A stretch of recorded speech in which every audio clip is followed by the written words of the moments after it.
नमस्कार मित्रांनो, माझे नाव किशन कुमार आहे आणि मी व्यवसायाने एक ट्रक ड्रायव्हर आहे. गेल्या 20 वर्षांपासून मी ट्रक चालवण्याचे काम करत आहे. त्यामुळे मी देशाच्या प्रत्येक कानाकोपऱ्यात जाऊन आलो आहे आणि त्यामुळेच मी खात्रीने एक गोष्ट सांगू शकतो आणि ती म्हणजे की ट्रक चालवणे काही सोपी गोष्ट नाही. कारण जेव्हा रात्रीचे सगळे गार झोपेत असतात तेव्हाच ट्रक ड्रायव्हरचा दिवस चालू होतो. ट्रक ड्रायव्हर नुसती ट्रक चालवत नाही, तर रात्रीच्या त्या अंधारात येणाऱ्या भयानक संकटांना पण त्याला तोंड द्यावे लागते, ज्याचा विचार सामान्य लोक करूही शकत नाही. या 20 वर्षांमध्ये माझ्यासोबत पण बऱ्याच भयानक घटना घडल्या, पण आज मी तुम्हाला एक अशी घटना सांगणार आहे ज्याला ऐकून तुमच्या अंगावर काटा आल्याशिवाय राहणार नाही. ही घटना आहे साल 2015ची. त्या दिवशी सकाळी सकाळी मी झोपेत असतानाच माझ्या मोबाईलवरती फोन आला. मी फोन उचलला तर समोर माझ्या कंपनीचे मालक होते. ते मला म्हणाले, किशन, लवकर ट्रक घेऊन गोडाऊनवरती ये. माल घेऊन तुला हरियाणाला जायचे आहे आणि हे थोडेसे अर्जंट आहे. ठीक आहे सर, मी आलोच, असे म्हणून मी फोन ठेवला आणि अंघोळ वगैरे करून मी कंपनीत जायला तयार झालो. तेवढ्यात आईने मागून मला आवाज दिला, किशन, नाश्ता करून जा रे. मी आईला म्हणालो, आई, मला उशीर झाला आहे. कंपनीत ट्रक लावून मी तिथेच काहीतरी खाईल, असे म्हणून मी ट्रक घेऊन कंपनीच्या दिशेने निघालो आणि काही वेळातच कंपनीत पोहोचलो. आता ट्रकवरती माल लोड होता होता मला संध्याकाळचे 6 वाजले आणि मी ट्रक घेऊन हरियाणाच्या दिशेने निघालो. पण आज या ट्रिपवरती माझ्यासोबत कोणीच नव्हते, कारण ट्रकवरती माझ्यासोबत नेहमी जो किन्नर असतो, आज त्याची आई खूपच आजारी होती आणि म्हणून यावेळी तो माझ्यासोबत येऊ शकत नव्हता. आता ट्रक चालवत चालवत मला बराच वेळ झाला होता आणि मी महाराष्ट्राची बाउंड्री पण क्रॉस केली होती. मला भूक खूप लागली होती, म्हणून मी एका ढाब्यावर जेवणासाठी थांबलो. मी पोटभर जेवण केले आणि परत येऊन ट्रक चालू केला आणि माझ्या पुढच्या प्रवासासाठी निघालो. प्रवास खूप लांबचा होता आणि त्यामुळे मला झोप लागू नये म्हणून मी रेडिओ चालू करून त्यावरती जुनी गाणी लावली. आता सर्व काही व्यवस्थित चालू होते आणि ट्रक चालवत मला जवळपास 3 ते 4 तास झाले होते, म्हणून मी कुठेतरी चहा पिण्यासाठी थांबण्याचा विचार करत होतो. तेवढ्यात मला दूरवर रोडच्या बाजूलाच एक चहाची टपरी दिसली आणि मी त्या चहाच्या टपरीजवळ ट्रक थांबवला. मी चहा पिऊ लागलो आणि चहा पित असताना त्या चहावाल्या माणसाने मला विचारले, दादा, कुठे सोडायचा आहे माल? चहा पितच मी त्याला उत्तर दिले, अरे, हरियाणाला सोडायचं आहे. 1-2 मिनिट शांत बसून तो चहावाला पुन्हा मला म्हणाला, दादा, एक शॉर्टकट रस्ता सांगू का? शॉर्टकट नको रे बाबा, एकतर मला उद्या कसल्याही परिस्थितीत हरियाणाला पोचायचे आहे आणि उगी शॉर्टकटच्या नादात रस्ता चुकलो तर नसती पंचायत होईल. तो चहावाला पुन्हा मला म्हणाला, नाही हो दादा, उलट तुम्ही वेळेवर पोहोचतान. हा रस्ता थोडासा छोटा आहे, पण तुमचा ट्रक आरामशीर निघून जाईल. मी त्याला काहीच उत्तर दिले नाही आणि तो चहावाला पुन्हा मला म्हणाला, दादा, अशी काही जबरदस्ती नाही. तुम्हाला जायचे असेल तर जा. मी आपले तुम्हाला सांगायचे म्हणून सांगितले. मी ठीक आहे म्हणून आपल्या ट्रकमध्ये येऊन बसलो. पण आता मी गोंधळून गेलो होतो. मला कळत नव्हते की त्या शॉर्टकट रस्त्याने जायला पाहिजे की नाही. मी ट्रकमध्ये बसूनच थोडा वेळ विचार केला आणि त्या चहावाल्याला आवाज दिला. तसा तो चहावाला पळत माझ्यापाशी आला. मी त्याला म्हणालो, अरे, तू त्या शॉर्टकट बद्दल सांगत होतास ना, कुठे आहे तो शॉर्टकट? त्यावर तो चहावाला म्हणाला, दादा, इथून जवळपास 3 किलोमीटर नंतर रोडला लागूनच एक रस्ता वळतो. त्या रस्त्याने जावा तो पुढे परत मेन रोडलाच लागतो. तोच आहे शॉर्टकट. मी त्या चहावाल्या माणसाला ठीक आहे म्हणालो आणि ट्रक घेऊन तिथून निघालो. 3 किलोमीटर पुढे आल्यावर मला डाव्या बाजूला एक रस्ता दिसला. त्या रस्त्याच्या बाजूला एक बोर्ड होता.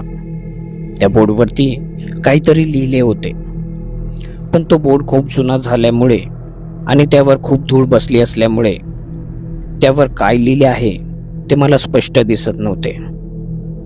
म्हणून मी तो बोर्ड न वाचताच तसंच त्या शॉर्टकटच्या रस्त्यावर ट्रक वळवला आणि माझा हा निर्णय माझ्या आयुष्यातील एक भयानक आठवण बनून गेला. आता मी त्या रस्त्याने पुढे पुढे चालू लागलो. सुरुवातीला रस्ता तर खूपच मोठा होता आणि चांगला होता, पण काही वेळाने तो रस्ता खूपच खडबडीत आणि बारीक वाटू लागला.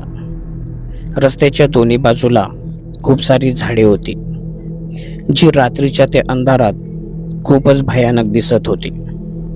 मी ट्रक परत वळवण्याचा प्रयत्न केला, पण तिथे ट्रक वळवण्यासाठी पण जागा नव्हती. तो रस्ता इतका अरुंद होता. आता मला माझाच खूप राग येत होता की मी का त्या टपरीवाल्याचे ऐकून या जंगलातल्या शॉर्टकटच्या रस्त्यावरती आलो. आता ट्रक चालवत चालवत मला जवळपास 1 तास झाला होता, पण अजून हा रस्ता संपतच नव्हता आणि त्यामुळे मला अजून त्या टपरीवाल्या माणसाचा राग येत होता. मी मनातल्या मनात म्हणालो, परत येताना त्या चहावाल्याकडे चांगलेच बघतो. आता हा विचार माझ्या मनात चालूच होता की लांब दूरवरती मला एक माणूस थांबलेला दिसला. तो जवळपास 60 वर्षांचा म्हातारा होता. त्याने छानपैकी शर्ट पॅन्ट घातली होती. त्याच्या एका हातात छडी होती आणि तो हात करून मला ट्रक थांबवण्याचा इशारा करत होता. आता ट्रक थांबवला पाहिजे की नाही मी याच विचारात होतो, पण त्या माणसाकडे पाहून मला वाटले की त्या माणसाला खरंच माझ्या मदतीची गरज असावी आणि मी एकदम ब्रेक लावून ट्रक तिथेच थांबवला. मी त्या माणसाला विचारले, बोला काका, काय झाले? त्यावर तो माणूस मला म्हणाला, अरे बाळा, मला थोड्या पुढेपर्यंत सोडशील का?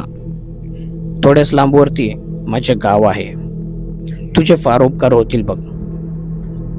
त्यावर मी त्या माणसाला म्हणालो, काका, यात कसले आले उपकार? या बसा आतमध्ये, मी सोडतो तुम्हाला तुमच्या गावापर्यंत.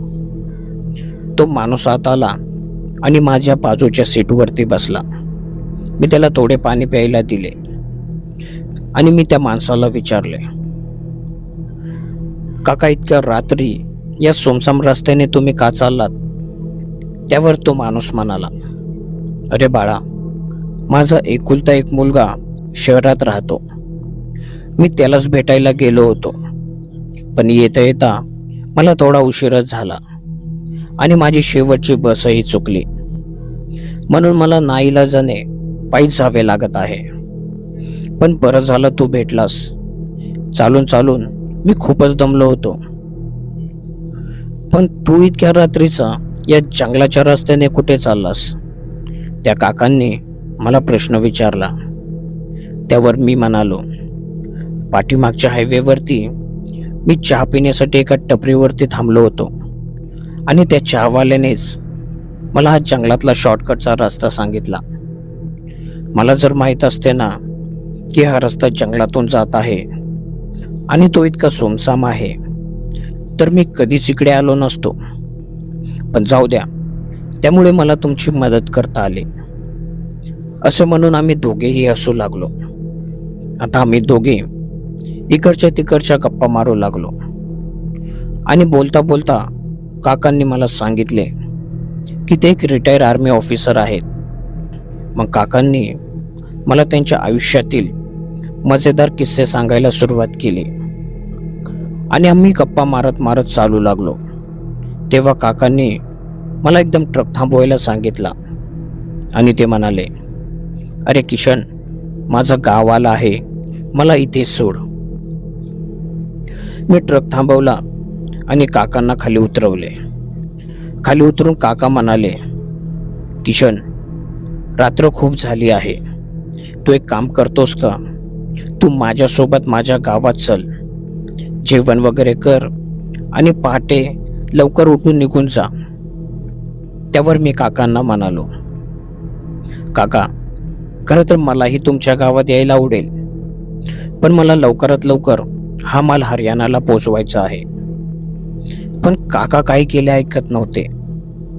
ते मला आजची रात्र त्यांच्यासोबत त्या गावात थांबायला सांगत होते आणि त्यांना नाही म्हणणे मला थोडेसे जड जात होते.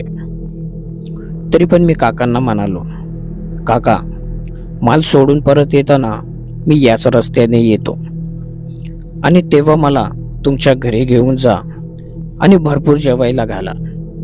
त्यावर काका म्हणाले, किशन, तू एकदा का या रस्त्याने गेलास ना की पुन्हा कधीच इकडून येणार नाही. ठीक आहे, जातो किशन, पण मी तुला आता जे काही सांगणार आहे ते तू लक्ष देऊन ऐक. पहिली गोष्ट, तुला इथून मेन हायवेवर पोचायला अजून अर्धा तास बाकी आहे, पण लक्षात ठेव, या अर्ध्या तासाला कमी समजू नकोस. दुसरी गोष्ट, इथून पुढे जाताना काहीही झाले तरी ट्रक बिलकुल थांबवू नकोस. आणि तिसरी गोष्ट, कोणालाही लिफ्ट देऊ नकोस. तू माझ्या मुलासारखा आहे आणि म्हणून मी तुला सांगत आहे, या 3 गोष्टी चुकून पण या रस्त्यावर करू नकोस. खरं तर मला समजतच नव्हते की काका मला हे सर्व का सांगत आहे, पण तरीही मी त्या काकांना हो म्हणालो आणि आपला ट्रक चालू करून पुढच्या प्रवासासाठी निघालो. आता मी ट्रकमध्ये एकटाच होतो, म्हणून मी रेडिओ चालू करून पुन्हा जुनी गाणी ऐकू लागलो. आणि मी आता थोडासाच पुढे आलो होतो की एकदम मला एक जोराचा आवाज ऐकू आला, जो त्या जंगलात एखाद्या बॉम्ब पडल्यावानी वाटत होता. आणि आता मला समजले की माझ्या ट्रकचा पाठीमागचा टायर फुटला आहे. मी ट्रक बाजूला लावून खाली उतरलो आणि ट्रकच्या पाठीमागे जाऊन पाहिले तर खरंच ट्रकचा टायर फुटला होता. आणि आता मला त्या सुमसाम जंगलाच्या रस्त्यावरती थांबून तो टायर बदलायचा होता. खरं तर आता मला माझ्या सोबत असणाऱ्या किन्नरची खूपच कमी भासू लागली होती, कारण अशा वेळेस किन्नरची खूपच मदत होत असते. आणि मी हा विचार करत करत टायर बदली करू लागलो. आणि टायर बदली करत असताना मला पाठीमागून एक आवाज आला. काय झाले साहेब? मी एकदम दचकून पाठीमागे पाहिले, कारण इतक्या सुमसाम रस्त्यावरती, ते पण रात्रीच्या या वेळेस, मला कोणी आवाज दिला असेल. आणि समोर पाहिले तर एक 20-22 वर्षांची सुंदर मुलगी हातात एक टोपली घेऊन थांबली होती. ती इतकी सुंदर होती की मी तिला पाहतच राहिलो. आणि तेवढ्यात ती पुन्हा म्हणाली, साहेब काय झाले, असं काय बघताय? मी एकदम भानावर आलो आणि काही नाही, कोण आहेस तू आणि इतक्या रात्री या सुमसाम रस्त्यावरती काय करत आहेस? त्यावर ती मुलगी म्हणाली, मी शारदा, इथे खाली एक छोटंसं गाव आहे, मी तिथेच राहते.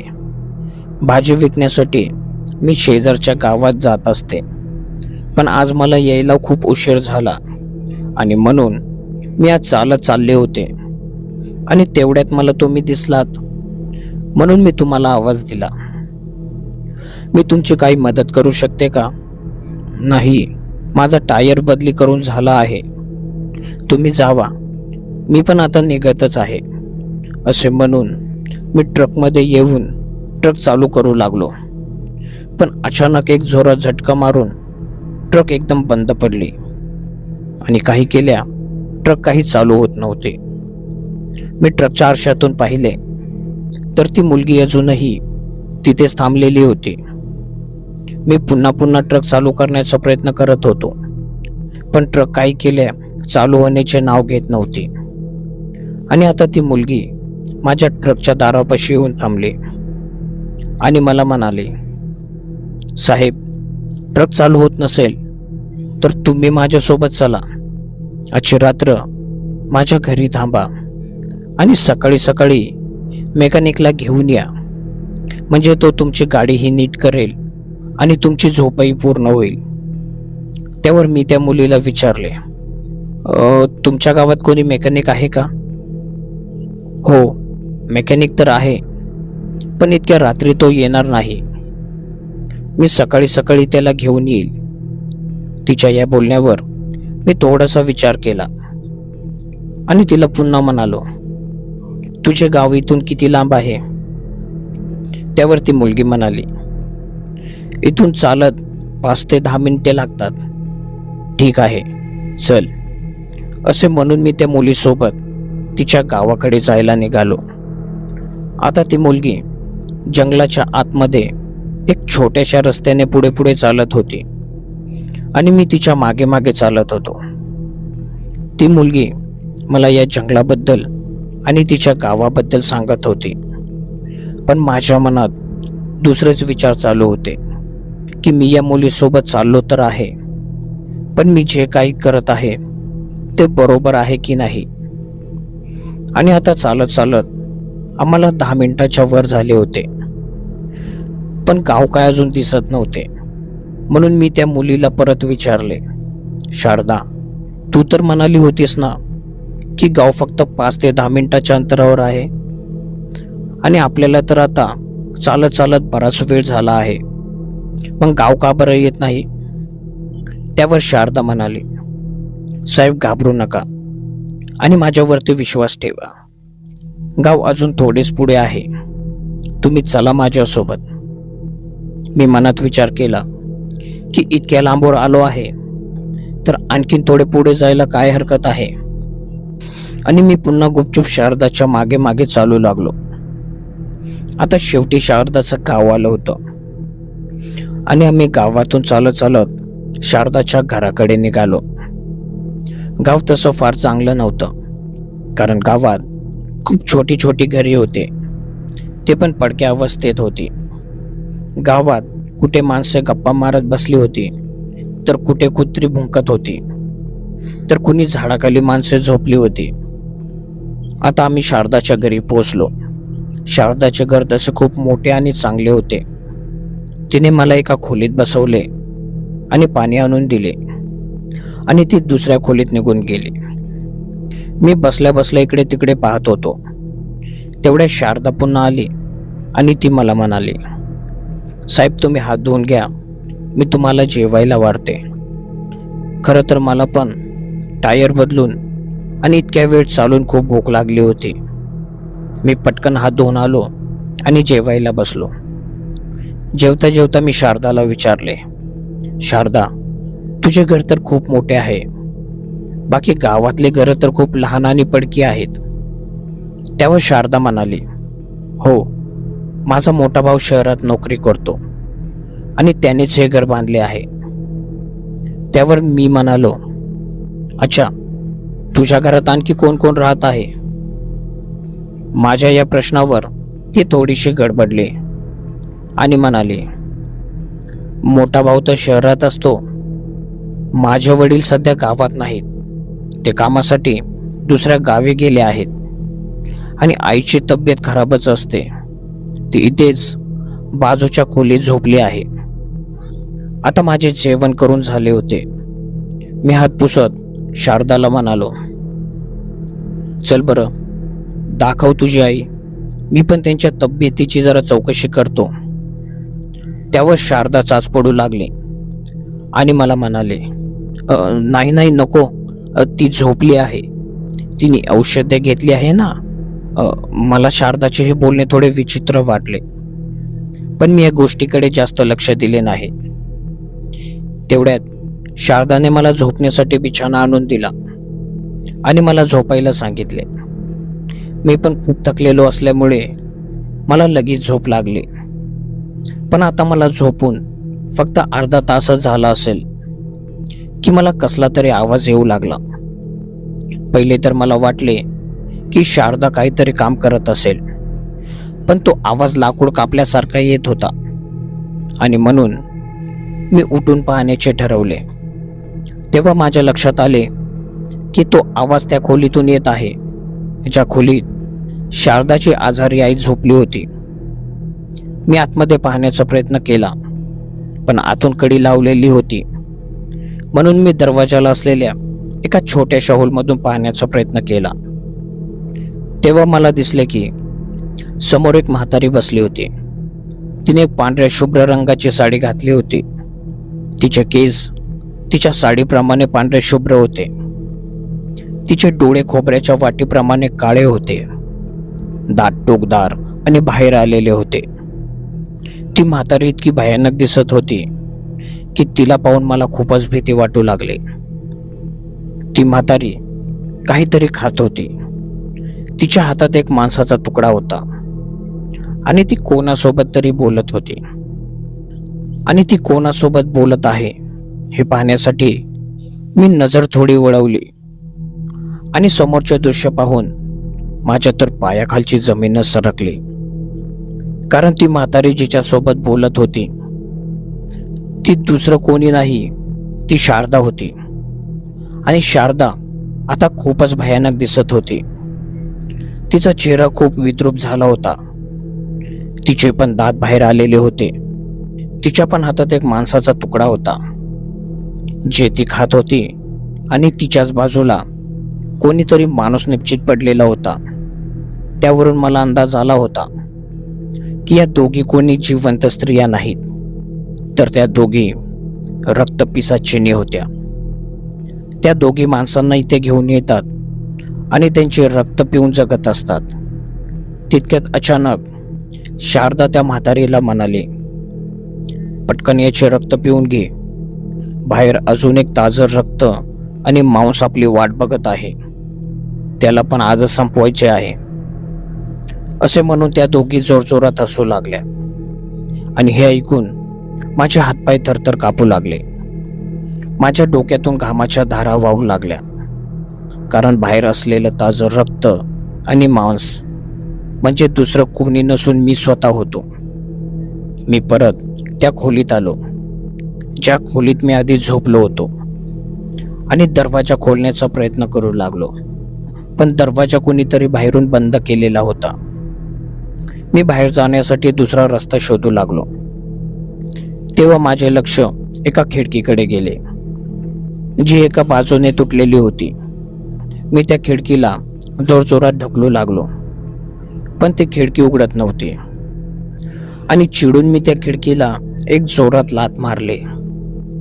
तशी ती खिडकी बाहेरच्या दिशेला पडली आणि मी त्या खिडकीतून बाहेर उडी मारली. मी बाहेर येऊन पाहिले तर त्या खिडकीच्या आजूबाजूला खूप सारे मानवी सांगाडे पडले होते. त्यांना पाहून मला आणखीनच भीती वाटू लागली आणि मी जीवाच्या आकांताने जंगलाच्या दिशेने पळू लागलो. पळता पळता मी गावाकडे पाहिले तर ते गाव पहिल्यासारखे नव्हते. ते एक भयानक खंडर दिसत होते. माझे पाय खूपच जड झाले होते. मला पळताही येत नव्हते. तरी पण मी धावत सुटलो. पळता पळता मी आता थोडाच लांब आलो होतो तर मला पाठीमागून एक भयानक हसण्याचा आवाज आला. मी पळता पळता एकदा मागे पाहिले तर माझ्या मागे ती शारदा म्हणजे ती पिशाचिनी होती. ती मला पाहून जोरजोरात ओरडत होती, पळ पळ, मी पण पाहते तू कुठवर पळतोस. हे ऐकून मी आणखी जोरात पळू लागलो, पण त्याचा काहीच उपयोग झाला नाही. कारण ती पिशाचिनी आता माझ्या समोर उभी होती आणि तिला पाहून मी एकदम थांबलो. मी हात जोडून तिला माझ्या जीवाची भीक मागू लागलो, मला सोड, मला सोड, मला जाऊ दे, मी तुझे काही वाईट केले नाही. पण ती पिशाचिनी जोरजोरात हसत माझ्या जवळ येऊ लागले आणि जवळ येताच तिने मला जोराचा धक्का दिला. मी खाली जमिनीवर पडलो. मला आता समजले होते की माझा शेवट जवळ आला आहे. मी माझ्या आईला शेवट चाटू लागलो. ती पिशाचिनी आता माझ्या अंगावरती बसून तिचा एक हात माझ्या छातीवर ठेवला आणि तिच्या चाकूसारख्या नखांनी ती माझी छाती फोडण्याचा प्रयत्न करू लागली. आणि मी पण मरण्यासाठी तयारच होतो. पण का कोणास ठाऊक ते पिसाचिनी एकदम उठले आणि पाठीमागे पळू लागले. जणू काही तिला कशाची तरी भीती वाटत आहे. ती कोणाला तरी थांबवण्यासाठी विनंती करत होती. तेवढ्यात मला एक आवाज आला, किशन, किशन बाळा उठ, लवकर उठ आणि माझ्याकडे ये. मी ताडकन उठून उभा राहिलो आणि मागे वळून पाहिले. मागे पाहताच माझ्या जीवात जीव आला, कारण माझ्या मागे ते काका उभे होते, ज्यांना काही वेळापूर्वी मी लिफ्ट दिली होती. मी पळत त्यांच्या पाठीमागे जाऊन लपलो. त्यांच्या हातात एक छडी होती. त्या छडीने ते त्या पिसाचिनीला आमच्यापाशी येण्यापासून थांबवत होते. कदाचित ती छडी अभिमंत्रित होती, ज्याला पाहून ती पिसाचिनी आमच्या जवळ यायला घाबरत होती. आता आम्ही पुढे पुढे पळत होतो आणि ती पिसाचिनी आमच्या मागे मागे येत होती, पण ती आमच्या जवळ यायला घाबरत होती. आता आम्ही माझ्या ट्रकपाशी पोहोचलो आणि ती पिसाचिनी पण गायब झाली होती. आम्ही दोघे ट्रकमध्ये बसलो. मी ट्रक चालू केला, पण आता ट्रक एका सेकंदात चालू झाला आणि मी जोरजोरात ट्रक पळवू लागलो. तेव्हा काका मला म्हणाले, बाळा, मी तुला बोललो होतो ना की या रस्त्यावरती ट्रक थांबू नकोस, मग तू ट्रक का बरं थांबवलास? तेव्हा मी घडलेला सर्व प्रकार काकांना सांगितला. काका मला म्हणाले की मला माहित होते की तुझ्यावर काहीतरी संकट येणार आहे आणि म्हणून मी आजची रात्र तुला माझ्यासोबत थांबण्यासाठी सांगत होतो, पण तू माझे ऐकले नाही, म्हणून मी तुझ्या मागे मागे आलो. मी काकांना म्हणालो, मला माफ करा काका, मी तुमचे ऐकले नाही, पण मी परत येताना त्या चहावाल्याला सोडणार नाही. त्यानेच मला हा शॉर्टकटचा रस्ता सांगितला होता ना. त्यावर ते काका म्हणाले, त्याचा काहीच फायदा नाही बाळा, कारण त्या चहावाल्याला मरून खूप वर्ष झाली आहेत. एकदा एक ट्रकवाला दारू पिऊन ट्रक चालवत होता आणि त्याचा ट्रकवरून ताबा सुटला. तो सरळ त्या टपरीवाल्याच्या टपरीत शिरला, ज्या त्या टपरीवाल्याचा जागीच मृत्यू झाला आणि त्याचा बदला म्हणून तो येणाऱ्या जाणाऱ्या प्रत्येक ट्रकवाल्याला या शॉर्टकटने जायला सांगतो, ज्यामुळे त्याच्या आत्म्याला शांती मिळते आणि या पिसाचिनींना आयती शिकार मिळते. हे ऐकून मला आणखीन एक झटका बसला होता. मला कळतच नव्हते की माझ्यासोबत आज काय चालू आहे. तेवढ्यात काका एकदम म्हणाले, बाळा, ट्रक इथेच थांबव, तो बघ समोर मेन हायवे, आता तू सुरक्षित आहेस, मी इथूनच परत जातो. मी काकांना म्हणालो, काका, तुम्ही परत का चालला आहात? त्या चेटकिनीची तुम्हाला भीती वाटत नाही का? त्यावर काका म्हणाले, चिंता नको करू बाळा, ती चेटकीन मला काही करू शकत नाही, तू काळजी घे आणि हो, या रस्त्याने परत कधी येऊ नकोस. असे म्हणून त्यांनी आशीर्वाद दिल्यासारखा एक हात वरती केला आणि अंधारात कुठेतरी गायब झाले. आता मी हायवेवरती आलो. तेवढ्यात मला समोरून येणाऱ्या एका ट्रकवाल्याने थांबवले आणि मला विचारू लागला, अरे मित्र, तू इकडून कुठून आलास? त्यावर मी म्हणालो, अरे इकडून एक शॉर्टकट आहे असे मला एका चहावाल्याने सांगितले आणि म्हणून मी त्या शॉर्टकटने आलो. त्यावर तो ट्रकवाला म्हणाला, तुला माहित नाही का हा रस्ता किती भयानक आहे? या रस्त्याने रात्रीचा जो कोणी प्रवास करतो तो शक्यतो जिवंत परत येत नाही. हो मित्रा, माझ्या सोबत पण खूप भयानक घडले आहे आणि मी घडलेली सर्व घटना त्या ट्रकवाल्याला सांगितली.